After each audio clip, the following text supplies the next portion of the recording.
Good morning, students of class 10. You are welcome back to the e-classes now. Let's continue our lesson in history. We are doing the nationalist movement in Indochina. And we have reached religion and anti-colonialism. So here we have reached 4.0, and in our previous class or so we have talked a little bit about it. Let us continue. There are altogether 5 points, only just 5 points, and we'll talk about more about the continuation. Number 1, pay attention now, listen carefully. From 18th century onwards, many Vietnamese religious movements took place, were hostile, and these movements and these people, religious movements, were very hostile, aggressive to the Western presence. They did not want the Western presence. They wanted the Westerners to go back.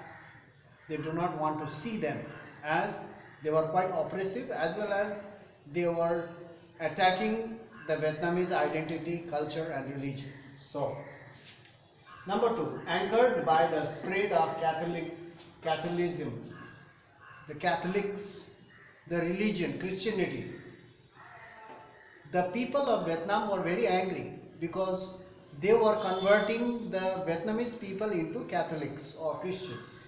Anchored by the spread of Catholicism, spreading of Catholics or Christianity, and French power. They were angered by the French power and the spread of Christianity among the Vietnamese people. Thousands of Catholic priests and Catholics in Nadu and Ha Tinh, these two areas, were killed. Thousands of Catholics were killed. Their priests were killed. They were massacred by the Vietnamese. Because they were angry. They were attacking their religion, identity, culture. That's why these religious movements were aggressive. They were very hostile and killed many of the Catholics in these two areas, Nage and Ha Tinh. In these areas, thousands of Catholics were killed as they have converted, because these Catholics have converted, or the priests or missionaries have converted some 300,000 Vietnamese to Catholics.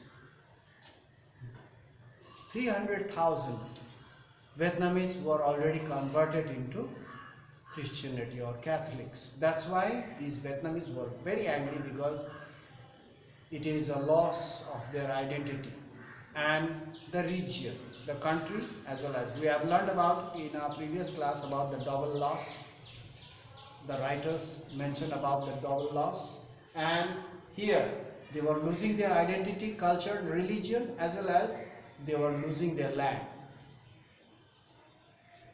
to the French power. So that's why they attacked and killed thousands of Catholics in Nage and Ha Tinh, these two areas.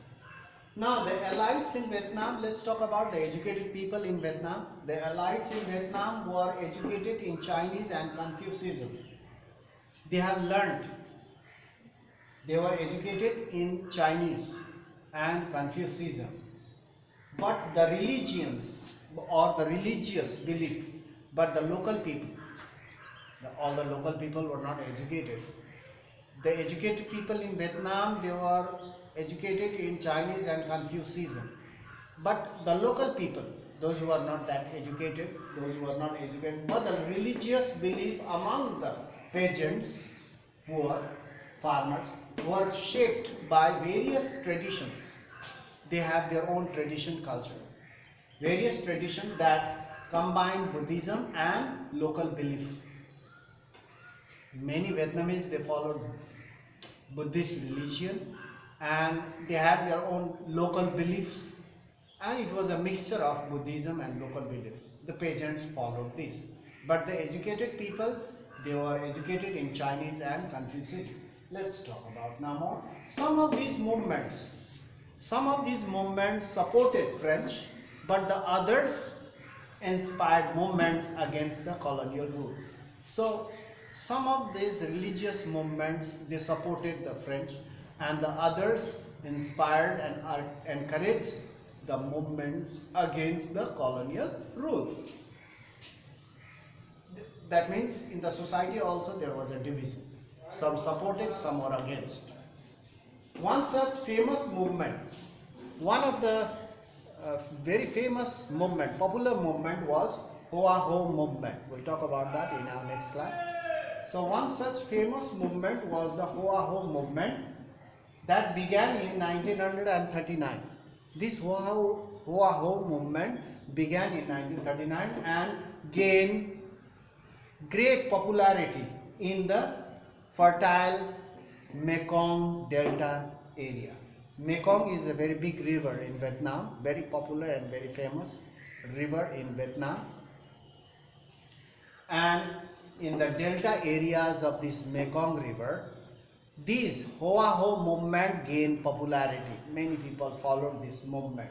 It is also a religious movement, but it is known as Hoa Ho movement that spread in the fertile delta of Mekong. So, and it gained great popularity among the peasants and the people. We'll talk about that in our next class to be continued. Who was the founder of Hoa Ho movement and what were their ideals? What was its ideal? What they think, what they wanted to do, what their ideals were. So, we'll talk about the founder and their ideals about this Hoa Ho movement in our next class. Right now, we'll talk about only these 5 points. You go through this properly and we'll continue in our next class. Thank you very much for your presence and for your attention. Be safe, stay safe at home and continue studying. Reading must be done at home and some writing must be done because you'll spoil your writing. If you stop writing, naturally you will spoil your writing. The reading and writing both must be done at home and go through this online portal. It doesn't take much time. You can spare that much time for learning. So that's all for today. We'll meet in the next class. Thank you very much.